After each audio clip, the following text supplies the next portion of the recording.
Bonjour à tous, au sommaire, les Ford autonomes de deuxième génération en approche, le top 10 des constructeurs les plus googlisés et la bande-annonce du nouveau DVD de Sport Auto. Avant cela, on parle pastille écolo.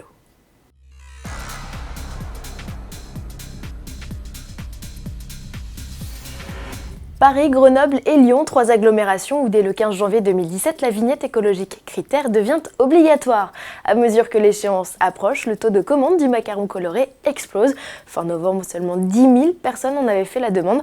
Selon nos confrères de RTL, au 28 décembre 2016, le ministère de l'écologie totaliserait 950 000 demandes, dont 700 000 rien que pour les particuliers. Cette pastille, qui classe les véhicules selon leur niveau de pollution, permettra de réguler l'accès au centre-ville lors des pics de pollution. Les élus pourront également les rendre obligatoires dans les zones couvertes par un plan de protection de l'atmosphère. La liste des villes est disponible à l'adresse ci-dessous.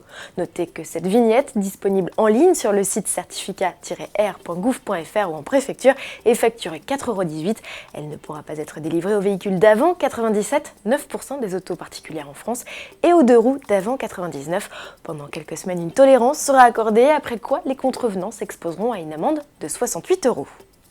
Du nouveau pour les Ford autonomes. À l'occasion du salon de l'électronique de Las Vegas en janvier prochain, le constructeur de Dean Born dévoilera la deuxième génération de ses voitures sans conducteur. Les berlines hybrides lancées en 2014 sont actuellement équipées de nouveaux processeurs et ne disposent plus que de 2 capteurs lidar contre 4 précédemment. L'angle de vue des radars à 360 degrés a été optimisé. Il veille désormais sur une surface équivalente à 2 terrains de football. Une technologie que compte introduire Ford en série dès 2021. En attendant, les tests se poursuivent en Arizona, en Californie et dans le Michigan. Quels sont les constructeurs les plus populaires sur Google? Le moteur de recherche a dévoilé son palmarès pour les États-Unis et le number one est Honda. La firme nippone, qui a lancé en 2016 au pays de l'oncle Sam la Civic de 10e génération et le CR-V, est suivi par Mercedes, Tesla, Lamborghini et Volvo. On se quitte avec le sommaire du numéro 660 de Sport Auto en kiosque dès ce 30 décembre 2016. À l'affiche, les 16 sportifs de l'année 2016, des stars à voir et surtout à écouter avec un DVD exclusif d'1 heure.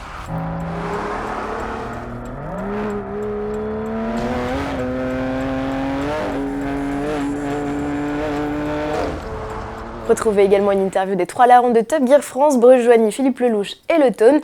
Deuxième émission de la 3e saison qui a enregistré une légère baisse de ses audiences ce 28 décembre avec 625 000 téléspectateurs. C'est la 6e audience de la TNT sur la soirée. Prochain rendez-vous le 4 janvier et nous on se retrouve dès demain.